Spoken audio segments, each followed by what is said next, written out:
The Emperor welcomes you to the courts of Volcor.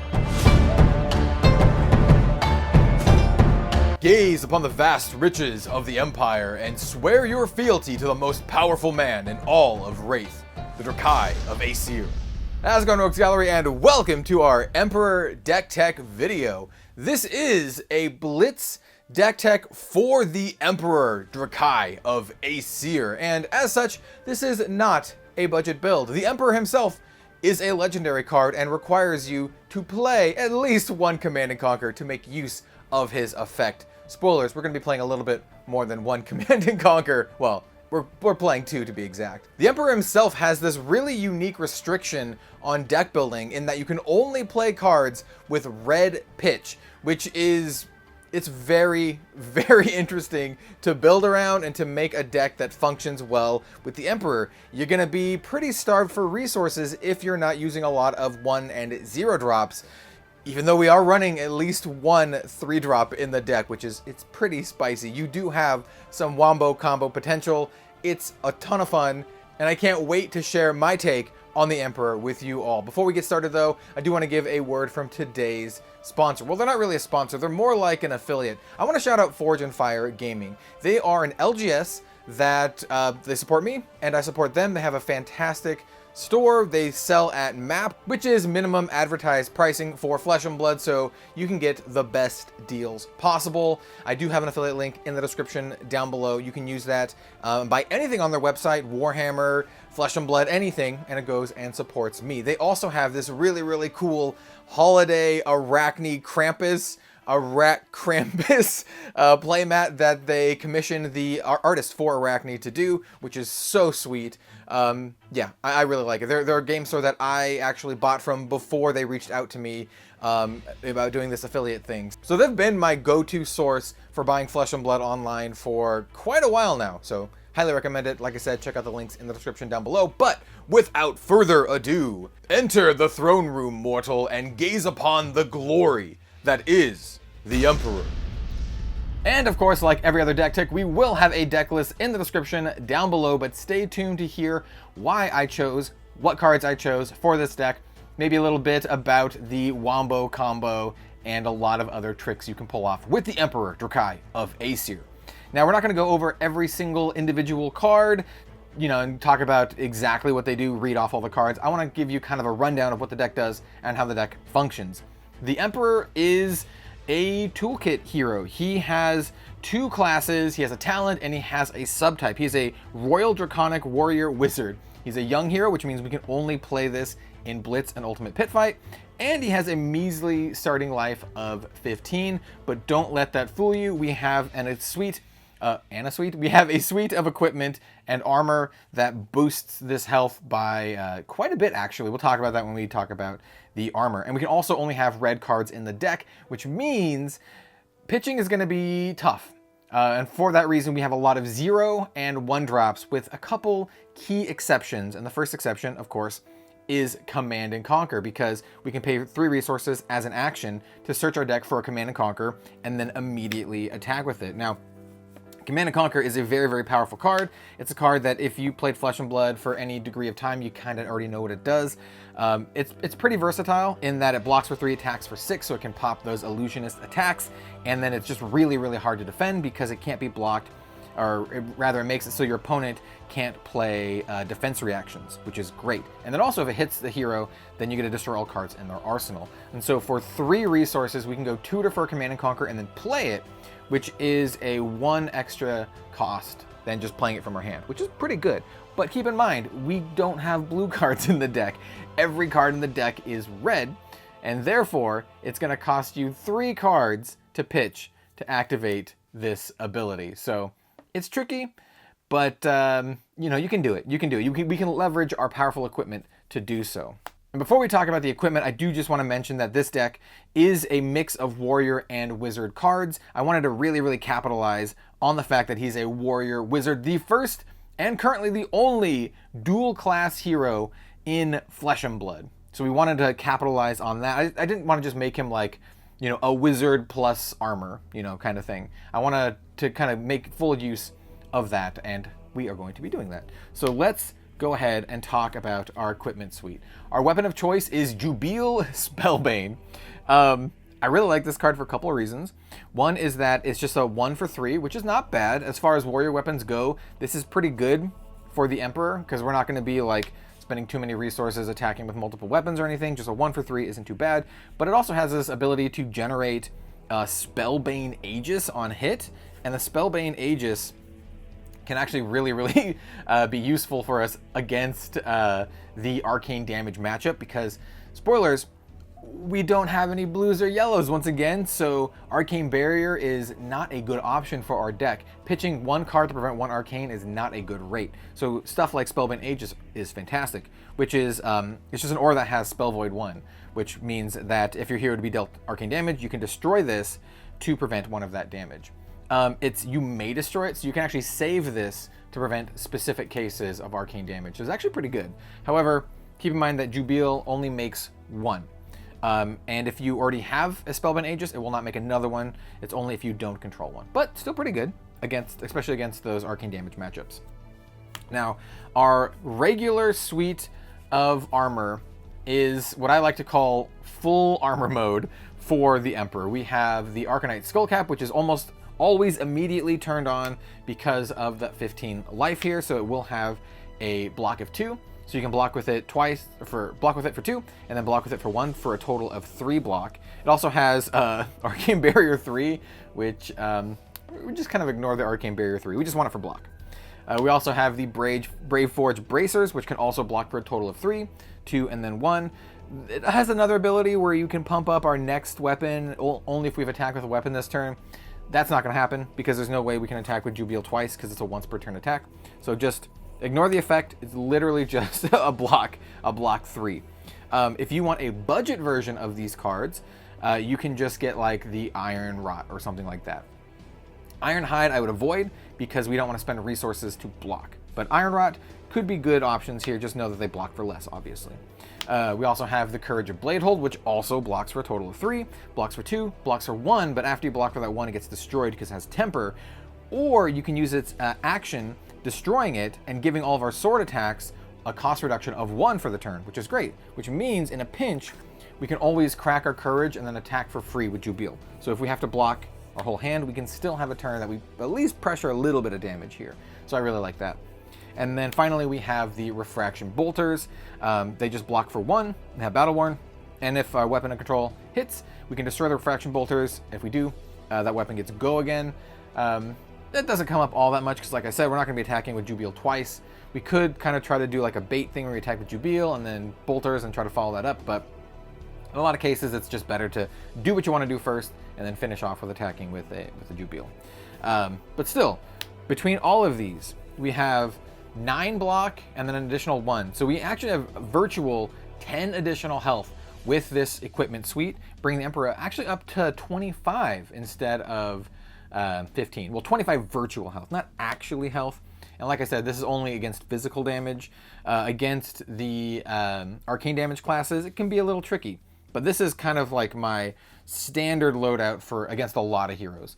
But we have some other options too. We also have the Flamescale Furnace, which is a card that also will block for 3, and it has a once per turn instant of a pay red, or pay a resource to gain a resource for each red card in your pitch zone, but you can only activate its ability if you've played a red card this turn. That's really hard to get value with this deck. It's really hard to get more than a couple of resources with this. And to be honest, it's really hard to get more than 1 resource with that. So there are situations where you could actually gain a couple of resources with this, but I found that just getting a free attack with Courage it's just better. So I do like the Flamescale though. If you have one, definitely recommend checking it out. I also really like the Mage Master boots for a certain couple combos in the deck, but it's kind of expensive to use its ability because it requires a resource to activate. So it's action, you destroy it, and then your next non-attack gets Go again, which is great. So you can actually play 2 arcane damage dealing cards in a single turn, or you can do Mage Master, Tome of Aetherwind, draw some cards, and then keep the combo going. But it's different. It's like a little bit hit and miss here, and once again, I found I like the block just a little bit more, so I can set up the combos that I want. But I still like the Mage Master boots. I initially had Mage Master boots in the build, but I I like the block. I like the block. All right, so we have our Arcane suite here. This is a little interesting, but I kind of like it. So we have the Waning Moon, which is a staff that, as a once per turn instant, deals 2 arcane damage. We can only play that if we played a non-attack action this turn, which we have a lot of in the deck. So we actually have a lot of non-attacks that also deal arcane damage in the deck. So we could possibly play Waning Moon. Keep in mind, it costs 2 to play, but you only put this in if your opponent is also an arcane damage class. And then you put Alluvian Constellus in, which has Arcane Barrier 1, and then it says, the first time it prevents arcane damage each turn, if it has less than 4 energy counters, you can put an energy counter on it. And then it also has instant, remove 2 energy counters on it. The next staff ability you activate costs 3 less. So, against other arcane damage classes, we bring in the Alluvian Constellus so we can Waning Moon our opponent for free, basically. This is the only Arcane Barrier piece because, like I said, Arcane Barrier is not great for this deck when we have all reds. And because of that, we run Spellfray, gloves, and leggings as well. So in certain matchups, I said that weird. In certain matchups, we want to bring in the Spellfray pieces to help prevent the arcane damage so we don't get blown up. And basically, I'll just bring in all 3 of these versus the arcane damage classes. You could also hedge your bets and still rock the Jubil. If you rock the Jubil and you want to go that route and try to get as much Spellbane Aegis as you can, I would just bring in the Spellfray and then the Jubil, and then leave out the Alluvian. The Alluvian is, it's cute, you know? It's a cute little thing that you could do, but I'm not sure how strong or consistent it will be. Anyway, let's talk about some of the cards in the deck and what they do and how the deck functions. I want to start off talking about the Imperial Edict. This is a card that I recently added, and why did I add it? It's a lot of fun, and also, like, I wanted to have at least one of the legendary items, the Imperial items, in my Emperor deck, and the other 2 didn't feel super great in the deck. So you can only have one in your deck, and it basically lets you look at your opponent's hand, and then name a card, and then they can't play that card at all until it's your next turn, which is awesome. And you can do that because your hero is royal, which is great. So basically you get to pick their best card or something that you're worried about and just be like, no, you can't do it. The downsides here are it costs 1 to play, doesn't block at all. And then it also doesn't have go again on the actually playing it from your hand. It doesn't have go again. The action itself, yeah, that effect has go again, which is good. So on a turn where you set this up, you can do this and then play some stuff, which is great. It also heavily incentivizes your opponent to block with that card. So for example, if your opponent has like a Crippling Crush or something in their hand, and you name Crippling Crush and then you attack them, they're like, well, I can't play this Crippling Crush, might as well block with it, which, effectively rips it out of their hand, which is not too bad. Next up, we have Lead the Charge. We have some combo pieces here, right? So this right here is the Wombo Combo Suite. Let's talk about the Wombo Combo Suite. All right, so Lead the Charge is just generally good in our deck, but it's a 0-cost card that the next time we play an action card of cost 0 or more, we gain an action point, and it has go again. So anytime we play an action card, or the first time we play an action card after Lead the Charge, we gain an action point. So basically, that gives our Tome of Aetherwind go again, more or less. So Tome of Aetherwind, 0, we can choose 2, and we can choose the same mode once. So we can either draw a card, or the next arcane damage dealing thing deals 1 more additional damage. I like drawing a card here, so you could Lead the Charge into Tome of Aetherwind to draw 2 cards, which is pretty good. Especially if you had one of these in your arsenal, so you can be like up a card for the turn. This is also where you would like to have the Mage Master Boots. But keep in mind, because every single card in our deck is red, you have to pitch a card to play Mage Master Boots to give the Tome go again. So that's 2 cards out of your hand to draw 2 cards. It's like, it's hit and miss. It's kind of like filter rather than card advantage because we don't have the extra resources. We can also use it to pump up our next attack. Keep that in mind. Keep that pump in mind. We also have Blessing of Aether, which is a 1-drop, does not have go again, and it just says at the start of your turn you destroy this, and then the next card you play that deals arcane damage deals that much +3, which is really, really good. This is one of our heavy hitters. This is actually like incredibly good.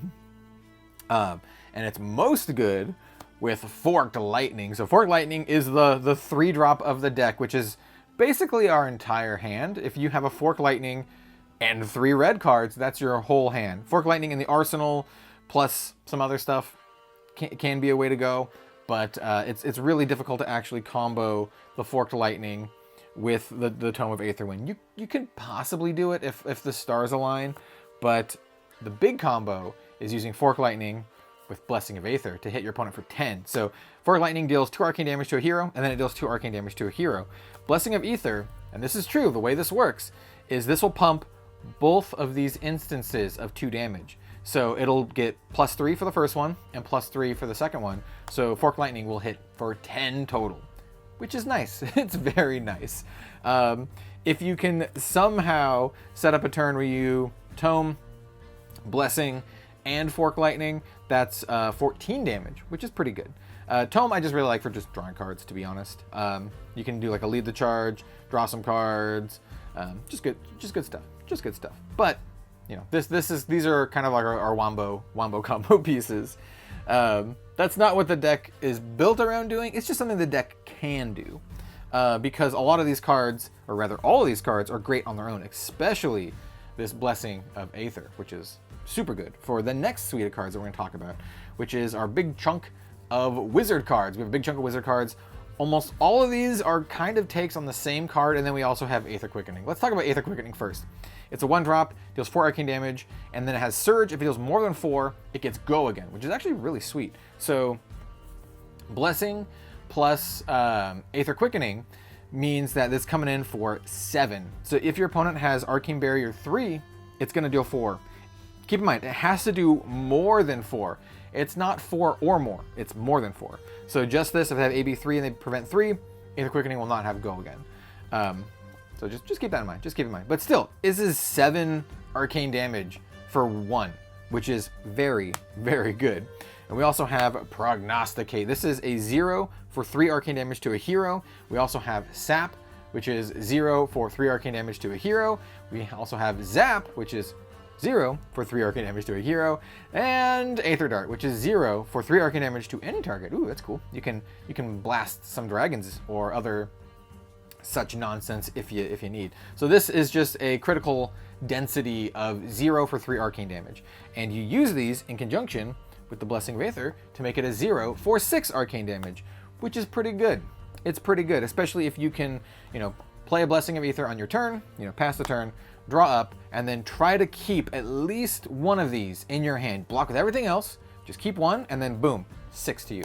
It's a pretty good way to just, be able to block out and still deal 6 arcane damage, which is a lot for nothing. 2 of these cards have additional effects. So Prognosticate has Surge. If it does more than 3 damage, you get to opt 1, which is all right. And then Sap that says if it does more than 3 damage, you can remove an energy counter from a permanent they control, like a Tunic, or, if they have an Alluvian Constellus, I suppose, which also has energy counters. So yeah, that's our little suite of arcane damage. And like I said, this is a deck that wants to do both wizard and warrior things. So let's talk about some warrior things, right? We have Sharpened Steel. This is another way of just being able to guarantee that we can deal 6 damage. And that's kind of important for this deck because we are really strapped for resources, but we still want to come back and do as much damage as we can. We're the Emperor, right? So combined with Jubile, this is a 2-card 6 damage attack, right? So it's you play Sharpened Steel, give the next weapon attack +3, and then you have to pitch a card to attack with Jubile.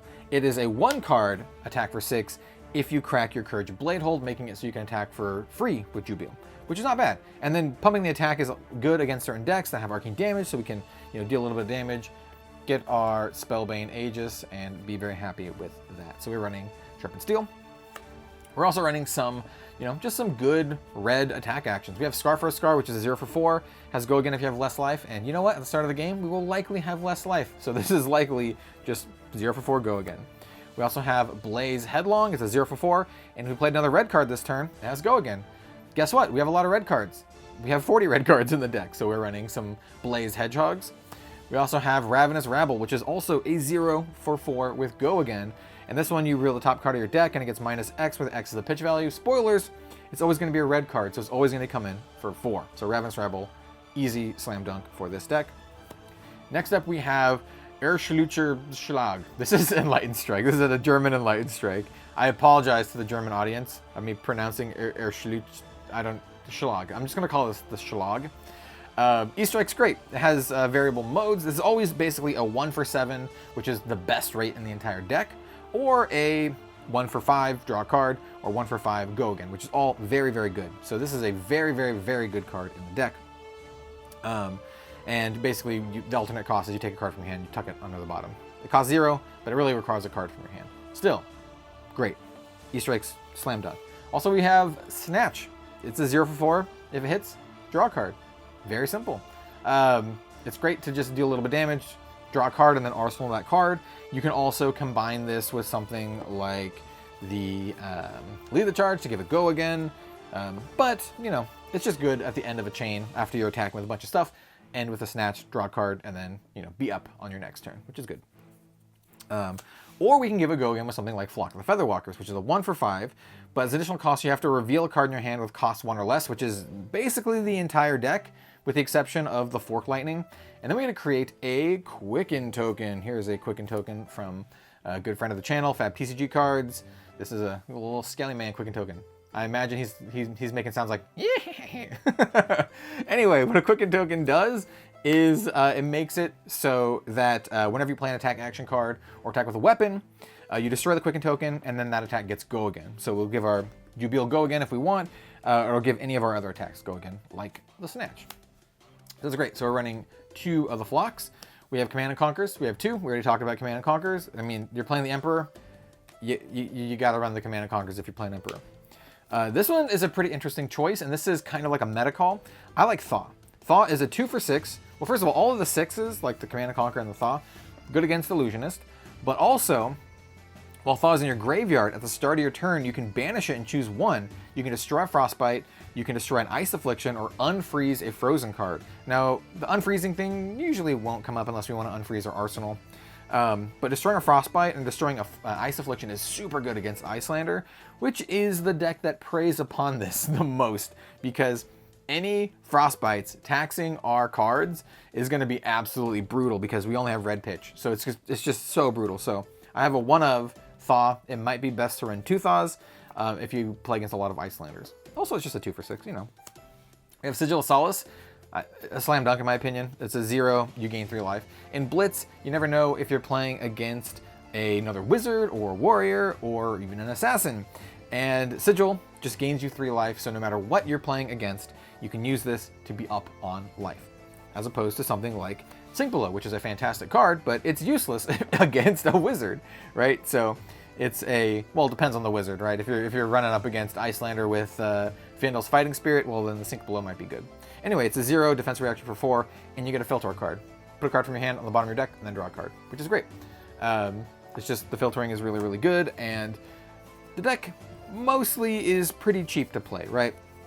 We have a couple 2-drops in the Command and Conquers and the Thaw. We have a few 1-drops with stuff like the Flock of the Featherwalkers.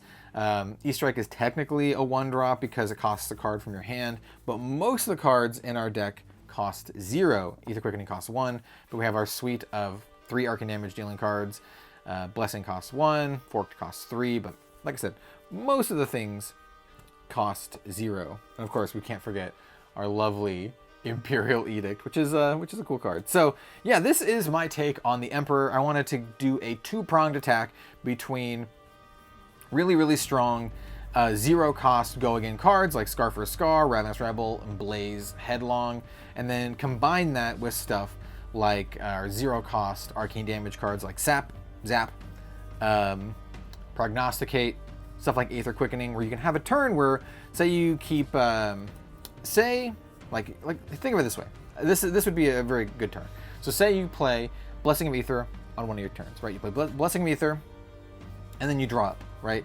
Even if you didn't arsenal something sweet, I mean, you could have arsenaled something sweet. Let's say you arsenaled an Aether Dart. It's just an easy Aether Dart. Play Blessing of Aether, arsenal Aether Dart, and then your hand, if you draw at least a couple things that have go again, right? If you draw at least something like this, plus 2 other cards, then you're gonna have a very, very sweet turn. So say you drew 2 other cards and you use those 2 cards to block, right?